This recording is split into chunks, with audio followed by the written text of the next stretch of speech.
It began as a prank, in a crowded high school auditorium in Louisiana, where nervous laughter and hushed whispers filled the air. The last name called for auditions drew a ripple of chuckles from the back row. John Kennedy singing. The idea itself seemed absurd to his classmates. For years, John Neely Kennedy had been known more for his awkward humor, his worn-out notebook, and his quiet seat in the corner of the classroom than for any shining talent. To some, asking him to perform was nothing more than a dare, a joke meant to lighten the tension of the day. But that night, under the bright and unforgiving stage lights, something unexpected happened. John stepped onto the stage with a timid smile and a wrinkled shirt, clutching the microphone as though it might slip from his hands at any moment. The audience was restless, some whispering, some suppressing laughter, others leaning back, ready to watch what they assumed would be a spectacle of embarrassment. Even the judges exchanged doubtful glances. He took a shaky breath,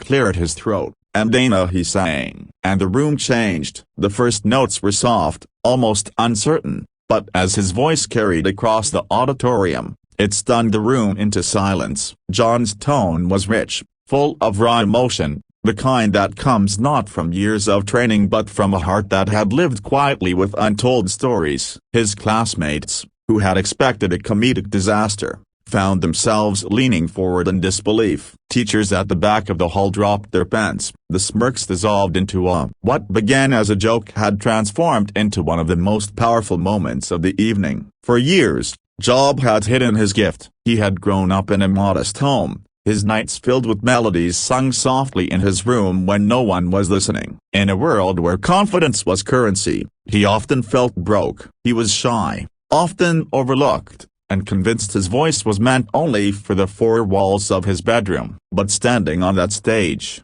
something inside him shifted. For the first time, he allowed himself to be heard. When the final note echoed into silence, there was a beat of stillness, then an eruption of applause that shook the auditorium. The same crowd that had expected to laugh at him was now on its feet, clapping and cheering, their faces lit with genuine admiration. The judges, once skeptical, nodded with astonishment. Against all odds, John Neely Kennedy had not only silenced the laughter but had also earned his place in the talent show's final lineup.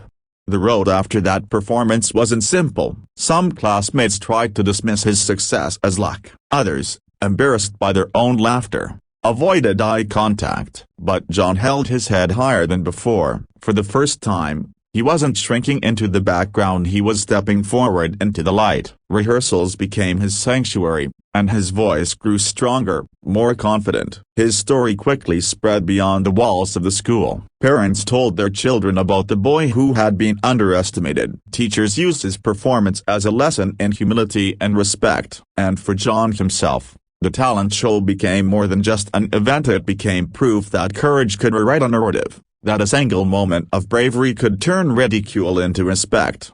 On the night of the final show, John walked onto the stage again, and not as the butt of a joke, but as a contender. He sang with every ounce of heart he had, knowing that even if he didn't take home the trophy, he had already won something far greater, the right to believe in himself. The audience listened differently this time. They weren't surprised anymore. They were inspired. By the end of the evening, John Neely Kennedy's name wasn't whispered with laughter, it was spoken with admiration. His story carried a lesson that would linger long after the applause faded. Never underestimate someone's hidden light, and never let ridicule define your worth.